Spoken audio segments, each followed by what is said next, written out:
नमस्ते, मैं चंद्रभूषण। गौतम अडानी पे पहले भी मैंने 2 एपिसोड बना रखे हैं और उस सीरीज का आज ये तीसरा एपिसोड है।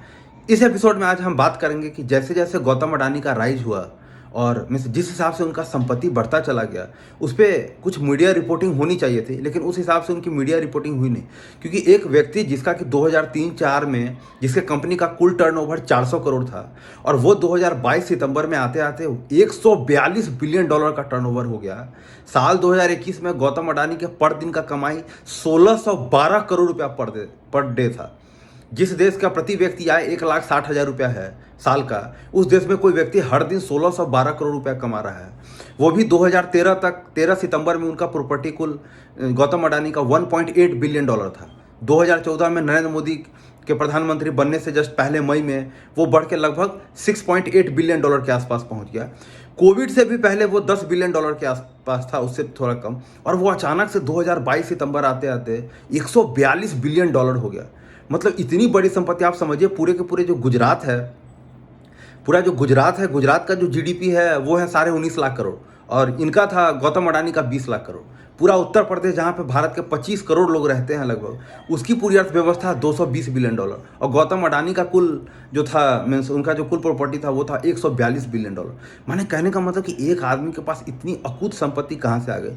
इस पर उतनी मीडिया रिपोर्टिंग तो हुई नहीं, क्योंकि जाहिर सी बात है इनके बारे में लिखना मतलब था कि नरेंद्र मोदी से सीधा पंगा लेना। फिर भी कुछ पत्रकारों ने हिम्मत दिखाया और पत्रकारिता के उसूलों को जारी रखते हुए इनके खिलाफ लिखा। लेकिन जब जब इनके खिलाफ लिखा गया, गौतम अडानी ने उन पर केस किया, मानहानि का केस किया, civil and criminal defamation case दायर किया, 100 करोड़ के मुकदमे ठोके, छोटे यूट्यूबर तक को भी नहीं बख्शा और उसके बाद गुजरात के कोर्ट के उनके चक्कर लगवाए। और सबसे बड़ी बात कि पता नहीं गुजरात का कोर्ट किस हद तक मैनेज है, कि चाहे उसका लोकल कोर्ट हो या उसका अहमदाबाद का कोर्ट हो, आप देखेंगे चाहे वो कच्छ का कोर्ट हो या अहमदाबाद का कोर्ट हो, हर जगह से जब भी पत्रकार के पे जब केस जा रहा है तो उसके बाद वो कोर्ट मना कर दे रहा है कि जब तक ये सुनवाई खत्म नहीं होगा तुम अब गौतम अडानी के बारे में कुछ नहीं लिख सकते। ये हैरान करने वाली टेंडेंसी है। इसीलिए हिंडनबर्ग ने गौतम अडानी को चैलेंज किया था कि तुम बहुत सब पे मुकदमा ठोकते हो ना, जो पत्रकार तुम्हारे खिलाफ लिखता है, आओ अमेरिका के सुप्रीम कोर्ट में तुम मुकदमा ठोको, देखो यहाँ पे कैसे क्या मैनेज होता है। तो मतलब यही स्थिति है। तो आज हम इसी बात को जारी रखेंगे कि किस तरीके से जो भी पत्रकार ने गौतम अडानी के खिलाफ बोलने की कोशिश की है उसको हर तरह का उत्पीड़न झेलना पड़ा है, चाहे वो मानसिक उत्पीड़न हो या फाइनेंशियल लॉस हो। और इस तरीके से गौतम अडानी ने इंश्योर किया कि उसके बारे में लोग कम से कम लिखें, या लिखने से पहले भी 10 बार डरे कि वो बहुत बड़े परेशानी में पड़ सकते हैं। साल 2003-2004 में जब वाजपेयी सरकार की गवर्नमेंट थी तो उन्होंने एक स्कीम निकाला, इंक्रीमेंटल एक्सपोर्ट प्रमोशन स्कीम। उसके तहत उसी स्कीम का एक पार्ट है जिसका नाम था टारगेट प्लस स्कीम। उसके तहत ये किया गया कि चूंकि कोई भी देश होता है वो हमेशा चाहता है कि उसका एक्सपोर्ट हमेशा बूस्ट हो, तो उस स्कीम के तहत ये था कि पिछले साल के तुलना में अगर कोई व्यापारी जो है इस साल ज़्यादा एक्सपोर्ट करता है तो उसको उस पर जो सरकार जो है उसको इंसेंटिव देगी। मतलब इस तरह का एक स्कीम लाया गया था। उसी के अंदर एक DFC स्कीम था। उस स्कीम में गौतम अडानी ने क्या किया कि उसमें हीरा और सोना बेचा उस स्कीम के तहत, और अगले 3 साल में उन्होंने ज़बरदस्त हीरा को सेल किया, हीरा और सोना को। अब क्या हुआ कि उनका डायमंड इंडिया से सिंगापुर जाता था, फिर सिंगापुर से दुबई जाता था, फिर दुबई से जो है सिंगापुर इंडिया चलाता था। और इस तरीके से करके उन्होंने जो 3 साल का ये स्कीम था, जब ये 3 साल खत्म हुआ तो गौतम अडानी का नेट प्रॉफिट उस स्कीम से 1000 करोड़ हुआ। 1000 करोड़ गौतम अडानी ने उस स्कीम से पैसा कमाया। आप समझिए 2003-4 से तक वो कंपनी ही टोटल 400 करोड़ की उसके टोटल टर्नओवर थी, और गौतम अडानी की एक कंपनी थी HEPL, उसका जो टोटल टर्नओवर था उसके टर्नओवर में 160% का इजाफा हो गया।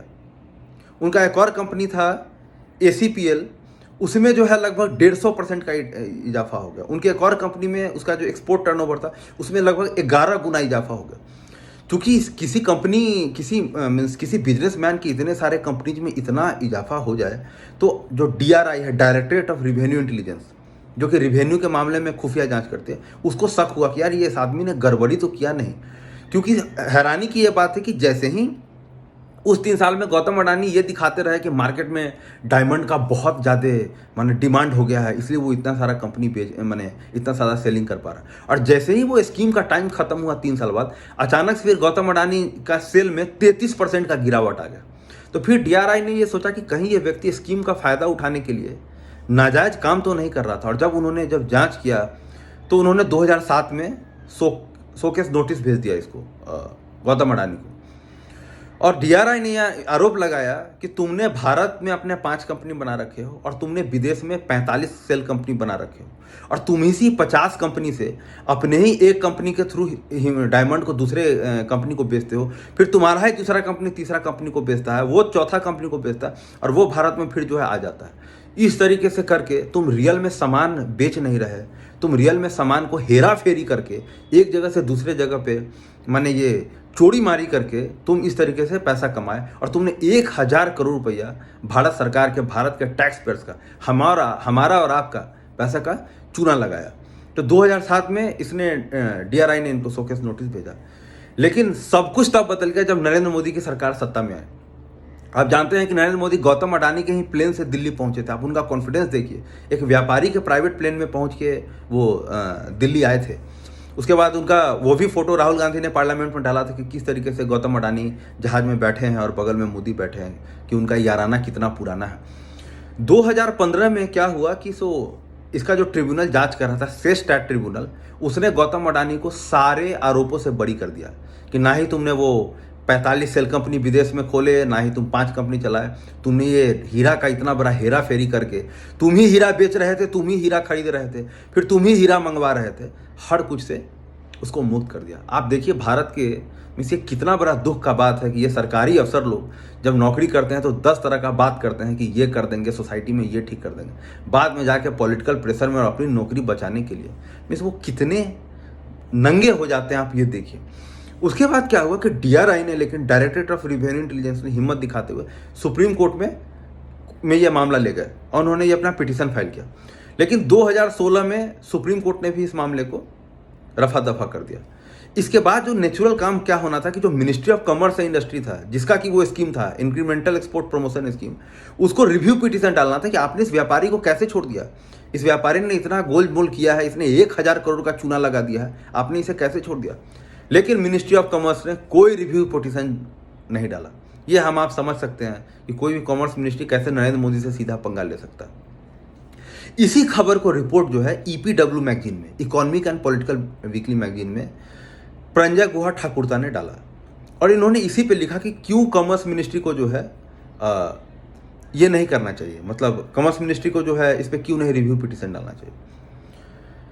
ये खबर economic and political weekly magazine में छपा। सरकार तो इस पे जब तक एक्शन लेती या नाराज होती, उससे पहले गौतम अडानी नाराज होगा।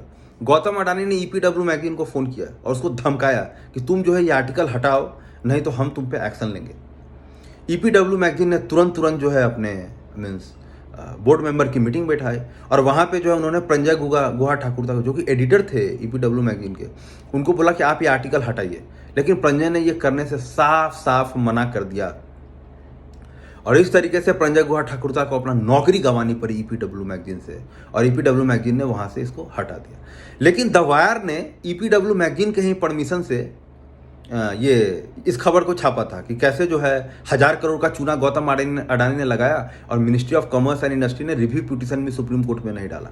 लेकिन उसने फिर द वायर को धमकाया, लेकिन द वायर ने हटाने से मना कर दिया। तो उसने द वायर पे criminal and civil defamation case file कर दिया। 100 करोड़ का डिफेमेशन केस फाइल किया उसने द वायर पे, और प्रंजय गुहा ठाकुरता पे मानहानि का उसने केस कर दिया। तो मतलब आप देखिए कि एक व्यक्ति को गौतम अडानी पे लिखने के लिए अपना नौकरी गंवाना पड़ा है economic and political weekly magazine से। प्रंजय गुहा ठाकुरता वही व्यक्ति है जिन्होंने कि गैस वॉर्स नाम से एक मूवी लिखा था, ये बुक लिखा था, जिसमें उन्होंने बताया था कि कैसे मुकेश अंबानी जो है ये जो मीन्स जो नेचुरल गैस है और जो पेट्रोलियम है उसके व्यापार को वो मोनोपोलाइज कर रहे हैं। तो इस पर भी मुकेश अंबानी ने भी उनको धमकी दी थी कि तुम इस किताब के पब्लिकेशन को रोको, लेकिन वहाँ भी प्रंजय गुहा ठाकुरता जो है रुकने से मना कर गए और बोले कि इसमें ये पूरा बैलेंस्ड है, इसमें अडानी पक्ष का भी जो बात है उसको रखा गया है। तो आप समझिए एक पत्रकार जो है उसको सही बात लिखने के लिए आजकल भारत में क्या क्या करना पड़ रहा है। उसके बाद क्या हुआ कि द वायर ने फिर एक आर्टिकल छापा। द वायर ने आर्टिकल किस चीज़ पे छापा कि भारत सरकार की जो 2 पेट्रोलियम कंपनी है, इंडियन ऑयल कॉर्पोरेशन और गेल, ये दोनों जो है गौतम अडानी के एलएनजी टर्मिनल्स में पैसा लगाया। उड़ीसा और गुजरात वाले जो उसका एलएनजी टर्मिनल है उसमें 49% स्टेक खरीदा। लेकिन सबसे हैरान का बात कि इतना पैसा इन्वेस्टमेंट करने के बाद भी इन दोनों सरकारी कंपनी के पास, आईओसी और गेल के पास, कोई कंट्रोलिंग पावर नहीं था, कोई कंट्रोलिंग पावर नहीं था, कोई मैनेजमेंट में उनका रोल नहीं था।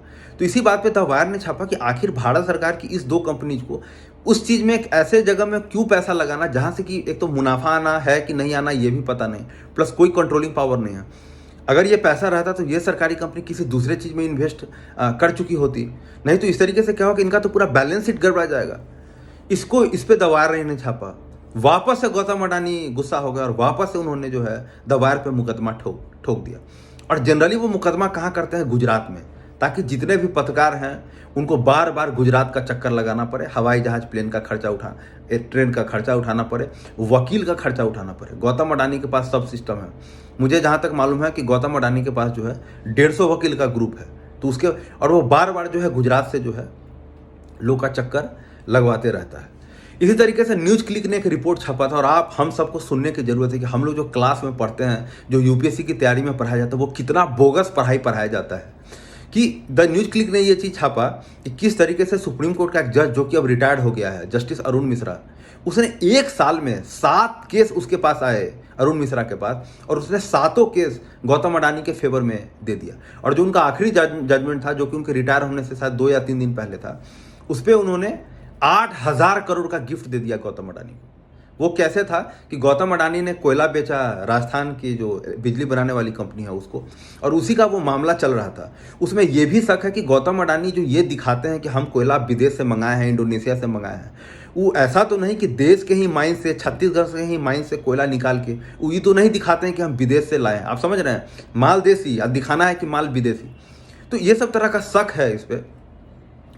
तो लेकिन उस बेंच का जिसका वो हेड कर रहे थे, जस्टिस अरुण मिश्रा, उन्होंने उसको क्लियर कर दिया, और जो राजस्थान की सरकारी बिजली कंपनी है उसको 8,000 करोड़ रुपया चुकाना पड़ा गौतम अडानी को। तो ये फाइनल गिफ्ट करके उन्होंने एक न्यूज़ क्लिक पे आर्टिकल छाप दिया। फिर गौतम अडानी ने जो है इसको 100 करोड़ का जो है न्यूज़ क्लिक पे मुकदमा किया। मतलब आप समझिए, ये भी लिखने वाले प्रंजय गुहा ठाकुरता थे, और वो उन्होंने पत्रकार अबीर दास गुप्ता के साथ मिलकर लिखी थी। तो ये स्थिति आजकल जो है, ये जस्टिस अरुण मिश्रा जो है वो नेशनल ह्यूमन राइट्स कमीशन का चेयरपर्सन बना हुआ है। तो आप समझिए कि कहाँ किस हद तक चीज़ मैनेज है। और ये सब देखने के बाद लगता है कि क्या झूठ मूठ का पढ़ाई होता है, ये एथिक्स पढ़ लो, ये पढ़ लो, सब कुछ नाटक है, सब कुछ नौटंकी है। तो कहने का ये मतलब हुआ कि प्रंजय गुहा ठाकुरता का जो मामला था, लग रहा था कि चलो अब धीरे धीरे ठंडा पड़ गया, कोविड आ गया। लेकिन 2021 में जो कच्छ है गुजरात का, जहाँ मुंद्रा पोर्ट है, वहाँ का जो लोकल कोर्ट है उसने जो है इनके खिलाफ अरेस्ट वारंट जारी कर दिया, और दिल्ली पुलिस को बोला कि आप गिरफ्तार करके सामने पेश कीजिए। इस पे वो हाईकोर्ट चले गए। हाईकोर्ट से तो इनको रिलीफ मिल गया, लेकिन आपको पता है प्रंजय गुहा ठाकुरता पे ये रोक लगा दिया गया है कि अब आप गौतम अडानी के खिलाफ कुछ नहीं लिखेंगे। उसी तरीके से न्यूज़ क्लिक पे भी जो है अहमदाबाद के कोर्ट ने रोक लगा दिया कि जब तक मामला पूरा सुलट नहीं जाता तब तक जो है आप कुछ नहीं लिखेंगे गौतम अडानी के खिलाफ। मतलब आप गेम देख रहे हैं, कहाँ कहाँ से चीज़ मिला हुआ है। उसके बाद एक और पत्रकार है रवि नैयर, वो लोकतंत्र टीवी, एक छोटे मोटे यूट्यूब चैनल के लिए काम करते थे। तो रवि नैयर जो हैं, उन्होंने पानीपत में जाके उन्होंने रिपोर्टिंग की कि वहाँ पे एक बहुत बड़ा ज़मीन पे जो है गोडाउन बन रहा था। गाँव वालों से वो ज़मीन ये कहकर ले लिया गया था कि यहाँ पे रेलवे का जो है गोडाउन बनेगा। बाद में पता चला कि गौतम अडानी अपना गोडाउन बना रहे हैं, उसी में सब अनाज को रख रहे हैं, उसी पे होल्ड करेंगे, और जब सामान को महंगा करना होगा तब महंगा बेचेंगे। आपको पता है गौतम अडानी ने उसको भी नहीं छोड़ा, और उन्होंने 5 करोड़ का मुकदमा ठोक दिया रवि नैयर पे। और रवि नैयर को भी अहमदाबाद के कोर्ट ने कहा कि तुम जब तक मुकदमा ये सॉर्ट आउट नहीं हो जाता तब तक तुम कुछ पे रिपोर्ट नहीं करोगे। गौतम अडानी को ट्विटर से भी लिखने पे प्रॉब्लम था कि लोग उसके खिलाफ ट्विटर पे क्यों नहीं लिख रहे हैं, ट्विटर पे लोग उसके खिलाफ क्यों नहीं लिख रहे हैं। तो आप समझिए कि एक आदमी कितना सब कुछ को मैनेज कर रहा है, और किसी भी तरीके से मीडिया के थ्रू जनता के पास ये इन्फॉर्मेशन नहीं पहुंच जाए उसके लिए वो हर कोशिश कर रहा था। एक मैं आपको बताता हूँ, चूंकि Gautam Adani Carmichael coal mine पे काम कर रहे हैं, ये उन्हीं का है जो प्रोजेक्ट है ऑस्ट्रेलिया का। तो वहाँ पे रिपोर्टिंग करने के लिए जो है ऑस्ट्रेलिया की एक ग्रुप जो है 4 कॉर्नर्स, उसकी टीम इंडिया आई। वो ये जानना चाह रहे थे कि मुंद्रा पोर्ट पे काम कैसा हो रहा है, मुंद्रा पोर्ट पे क्या हो रहा है, ताकि जाहिर सी बात है वही व्यक्ति ऑस्ट्रेलिया में कारमाइकल कोल माइन खरीद लिया है। जब 4 कॉर्नर्स की जब टीम आई, गुजरात पुलिस ने उनको परेशान किया, उनके सारे फुटेज डिलीट करवा दिए, और बोला कि अगर आप देश छोड़ के नहीं जाइएगा तो भारत का खुफिया विभाग आएगा फिर आपको परेशान करेगा। ये घटना तो हम लोग सऊदी अरबिया में सुनते हैं कि वहाँ पे अगर कोई जर्नलिज्म करने की कोशिश करता है, नेटफ्लिक्स पे एक डॉक्यूमेंट्री भी है कि कैसे वहाँ पे लोग जर्नलिज्म करने की जब कोशिश करते हैं, दिखाने की कोशिश करते हैं क्या हो रहा है, तो किस तरीके से पुलिस आ जाती है, होटल में चले जाते हैं, होटल में जाके उसको पकड़ने लगते हैं। तो मैंने ये हाल हो गया है। कुछ विदेशी पत्रकारों ने यह भी कहा है कि अगर वो गौतम अडानी के खिलाफ कुछ लिखते हैं तो उनको भारत सरकार वीज़ा देने में दिक्कत करती है। तो मतलब क्या है कि आप देखिए, सिंपल सा एक नेक्सस हो गया है और ये अपने एक्सट्रीम पे पहुंच गया है। मुकेश अंबानी ने ईटीवी चैनल को खरीदा और उसको न्यूज़ 18 में कन्वर्ट किया। आप न्यूज़ 18 चैनल को देख लीजिए, उसका जो भी एंकर है दिन भर हिंदू मुसलमान प्रोपेगेंडा करते रहता है, विपक्ष को बदनाम करते रहता है। उसका एक सूत्री कारण कम है, कांग्रेस को बदनाम करो, राहुल गांधी को बदनाम करो। एक सर्वे आया था आज से कुछ साल पहले कि रिपब्लिक टीवी के 3 साल का डिबेट निकाला गया था। 1600 जो डिबेट था, उस 1600 में केवल 600 डिबेट कांग्रेस पे था, उस 600 में भी 400 डिबेट राहुल गांधी पे था। तो आप समझिए 142 करोड़ का देश जहाँ पे हजारों मुद्दे हैं, बेरोजगारी है, महंगाई है, लोगों का जीवन यापन है, माने इस दुनिया भर का जहाँ पे मुद्दा हो, वहाँ पे सिर्फ और सिर्फ एक प्रोपेगेंडा चला जाता है कि कैसे कांग्रेस को डिफेम करते रहे, कैसे राहुल गांधी को डिफेम करते रहे, ताकि जब भी प्रधानमंत्री का चुनाव हो तो आप पूछ सके कि आपके पास चेहरा कौन है। और जब राहुल गांधी को आप डिफेम कर देंगे तो जाहिर सी बात है कि नरेंद्र मोदी हर बुराई के बाद आपको लगा कि यही ठीक ऑप्शन है। जिस देश में हर साल 1.5 करोड़ नौकरी चाहिए और नौकरी केवल पैदा हो रहा है 25 लाख, बाकी सबके बच्चे मन मार के कोई एमटेक का तैयारी कर रहा है, कोई पीएचडी का तैयारी कर रहा है और देखता है घर में 2 साल बैठने के बाद चल बैंकिंग का तैयारी कर ले, यूपीएससी का तैयारी कर ले। 8-8 साल से यूपीएससी में, बीपीएससी में लगा रहा है, पूरी की पूरी जवानी बर्बाद कर रहा है। तो माने जिस देश का हालत ये खराब हो गया, जिस देश के युवा की इतनी बुरी हालत हो गई है कि 30 करोड़ लोग के पास ठीक ठाक नौकरी है, 27 करोड़ लोग के पास ठीक ठाक नौकरी नहीं है, बेरोजगारी की एक बड़ी फौज खड़ी हो गई है बेरोजगारों की।